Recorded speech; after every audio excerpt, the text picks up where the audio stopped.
Salut, c'est Pascal. Aujourd'hui, on se retrouve donc dans une vidéo un peu particulière puisque je vais parler de blog. Et aujourd'hui, alors pourquoi c'est important? Parce qu'en fait, je pense que beaucoup d'entre vous ont peut-être déjà un blog et peut-être que voilà, aujourd'hui, vous êtes en train de chercher des techniques, des astuces pour développer votre blog. Et en fait, moi, j'ai créé mes premiers blogs en 2010 déjà. Donc j'en ai fait pas mal, j'ai testé pas mal de choses et puis j'ai surtout vu un petit peu au fil du temps les choses, les techniques qui ont évolué. Et donc je vais vous parler aujourd'hui de tout ça. Donc je vais vous donner aujourd'hui 7 techniques rapides qui permettent en fait de développer son blog de manière significative, c'est-à-dire qu'en fait chaque action que vous allez mettre en place, elle va aider votre blog à se développer de manière visible. C'est pas juste une goutte d'eau. Donc on va vraiment essayer de mettre en place des actions rapides mais qui ont un impact, qui auront un impact donc dans le futur, dans l'avenir. Voilà, donc je vais vous parler des 7 étapes. Encore une fois, il n'y a pas d'ordre particulier, il n'y en a pas forcément une qui est plus importante que l'autre.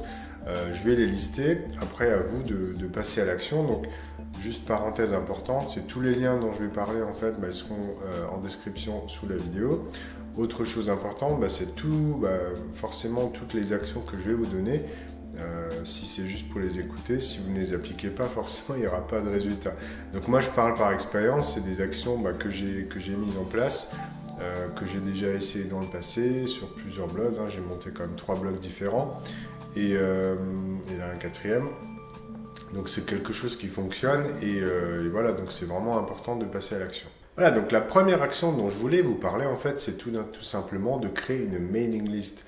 Aujourd'hui, quand vous avez un blog, les gens, ils arrivent sur votre site, ils regardent peut-être un article et puis ils repartent. Et conclusion, c'est très difficile de faire venir les gens sur son blog. Donc quelque part, c'est un petit peu dommage de laisser partir le visiteur sans même lui proposer de s'inscrire quelque part. Et en fait, la mailing list, pourquoi c'est important? C'est aujourd'hui le seul moyen où vous avez un vrai pouvoir pour demander, pour envoyer quelque chose aux personnes. C'est-à-dire qu'aujourd'hui, si vous avez un nouvel article, par exemple, que vous venez de publier, vous êtes super content, super fier de cet article-là, et vous aimeriez le partager avec votre audience, comment faire si on n'a pas de mailing list? C'est tout simplement impossible. Alors vous allez me dire aujourd'hui, oui, mais il y a des groupes Facebook, il y a des forums, etc. Oui, c'est vrai. Encore une fois, peut-être que les règles vont changer dans l'avenir. Peut-être qu'un jour, on n'aura plus le droit de publier des contenus qui ne sont pas sur Facebook, par exemple. Je dis peut-être une bêtise, mais on ne sait jamais. Et donc, votre mailing list, c'est la seule chose finalement que vous possédez vraiment. C'est-à-dire que vous avez l'email des personnes et vous pouvez les contacter avec vos propres règles. Donc, c'est vraiment important de mettre ça en place. Alors, comment ça marche? En fait, il suffit de souscrire à un service en ligne, comme par exemple Aweber, Mailchimp, Sendinblue, GetResponse, vous en avez vraiment beaucoup. Il y en a qui sont gratuits. Je sais qu'à Aweber, je crois qu'il y a le premier mois à 1 euro. Mailchimp, vous avez une gratuité jusqu'à 2000 inscrits, ce qui est plutôt pas mal. Moi, je l'ai utilisé aussi sur un blog, Mailchimp au début, et encore aujourd'hui d'ailleurs. Donc voilà, vous avez le choix. Si vous voulez démarrer sans budget, on peut utiliser Mailchimp. Une fois qu'on est inscrit, qu'est-ce qu'on fait? En fait, il suffira de mettre en place un formulaire d'inscription, par exemple dans votre sidebar à droite sur votre blog ou à gauche, peu importe, ou bien à la fin de vos articles, vous pouvez par exemple mettre un formulaire qui dit voilà, si vous avez apprécié ces articles, n'hésitez pas à vous inscrire pour être prévenu des prochains articles, par exemple. Donc ça, c'est la version la plus simple à faire. Et après, évidemment, si on veut inciter les gens à s'inscrire plus, on peut offrir quelque chose en contrepartie. C'est ce qu'on voit souvent, c'est ce qui s'appelle en anglais les lead magnets, donc les aimants à prospect, si on veut. Et donc l'idée, c'est que vous allez proposer du coup, éventuellement, un livre, un guide ou je ne sais quoi, en contrepartie de l'inscription de la personne. Bon, ça c'est un autre sujet, on en parlera un peu plus tard. En tout cas, la première action vraiment importante, c'est de créer sa mailing list et de mettre en place un formulaire sur son blog. Ensuite, deuxième action importante dont je voulais vous parler, c'est quelque chose que j'ai fait depuis très longtemps, qui m'a vraiment aidé, c'est la mise en place d'un journal d'idées. Pourquoi faire? Tout simplement, quand vous avez, imaginons, vous souhaitez écrire un article toutes les semaines, je dis voilà, je démarre le lundi, je me dis mais mince, qu'est-ce que je vais écrire? Du coup, j'écris rien. Le mardi passe, le mercredi passe, le jeudi passe, et je me dis mince, cette semaine j'ai prévu de publier un article, donc il faut le publier quoi. Et donc très souvent on cherche, et il y a des moments où on n'a pas d'inspiration. Donc moi, ce que je vous conseille, c'est de mettre un journal, de créer un journal d'idées. Donc ça peut être dans un document, dans Evernote, Dropbox ou peu importe, dans un simple fichier texte que vous allez utiliser dès que vous aurez besoin de rédiger un article.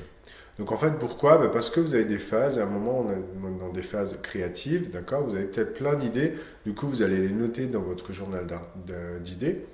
Et il y a un autre moment, on a besoin d'écrire quelque chose, du coup vous allez regarder dans votre journal et puis vous dire, tiens, aujourd'hui, je vais écrire sur ce sujet-là, hop, j'ai une idée, je vais écrire là-dessus, etc.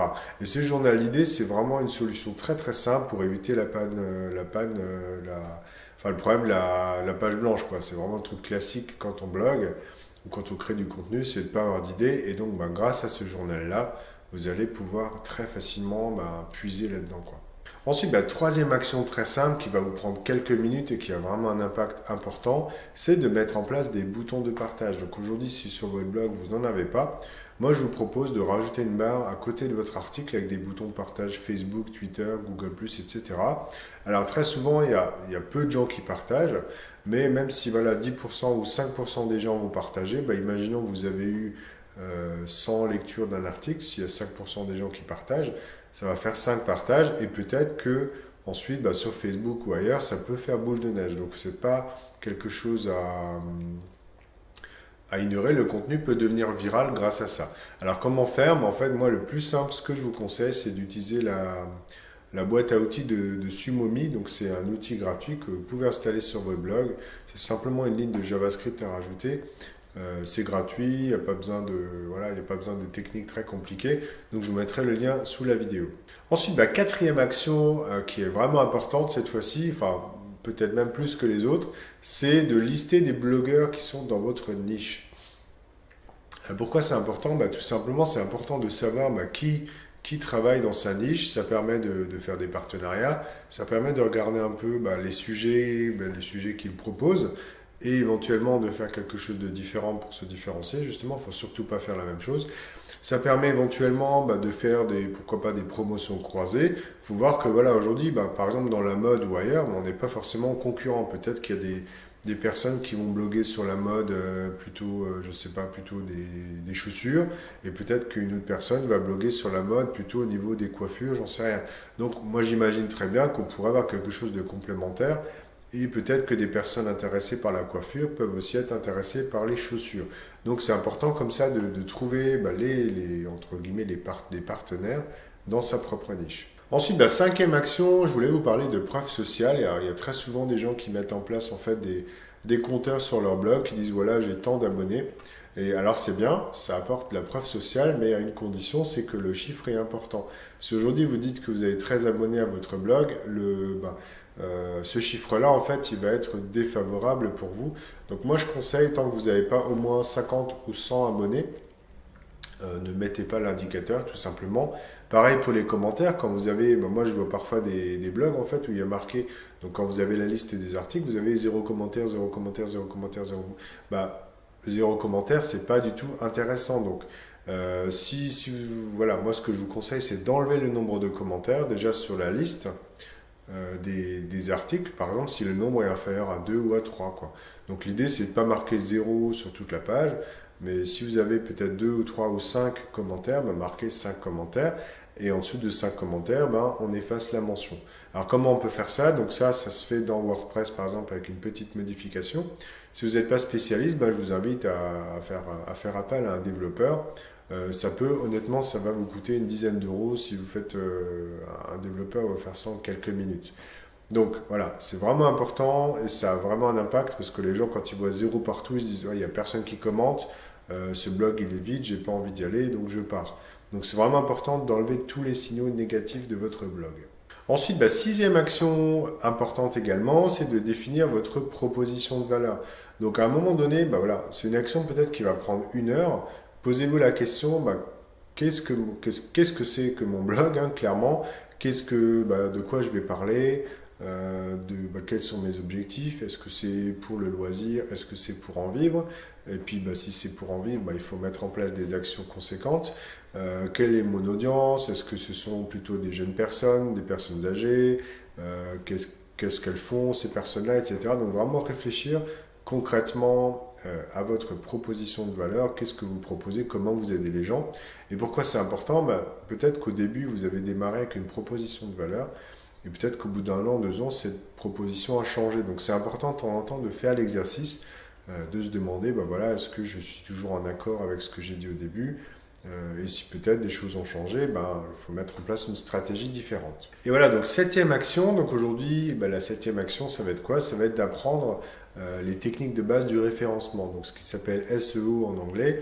Donc l'idée en fait c'est quoi? C'est tout simplement quand on blogue aujourd'hui, une des sources de trafic les plus importantes, ça va être les moteurs de recherche. Et donc aujourd'hui, dans l'ensemble, si vous avez des moteurs de recherche, grosso modo ça va être Bing et Google, enfin Google surtout. Et si vos articles ne sont pas optimisés, vous allez potentiellement perdre des visiteurs potentiels, quoi.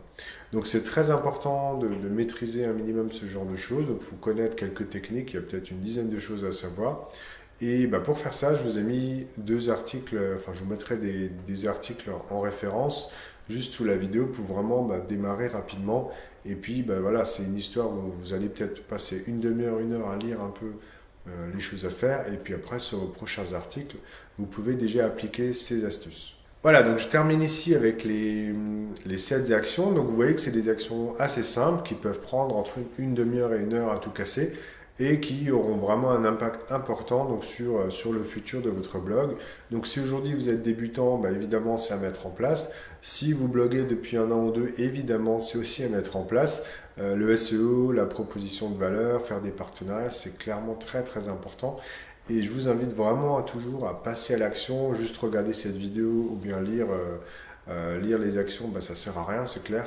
Alors, si vous n'avez peut-être pas le temps aujourd'hui de tout faire, moi je vous conseille de choisir une action déjà et de commencer aujourd'hui avec une action, d'accord? Et puis peut-être que la semaine prochaine, vous en faites une autre. Et puis la semaine d'après, d'accord? Déjà une action toutes les semaines, ça aura un impact sur l'avenir de votre blog. Voilà, donc je vous souhaite à tous un très bon succès avec votre blog. Et je vous dis donc à très bientôt dans une prochaine vidéo. Salut!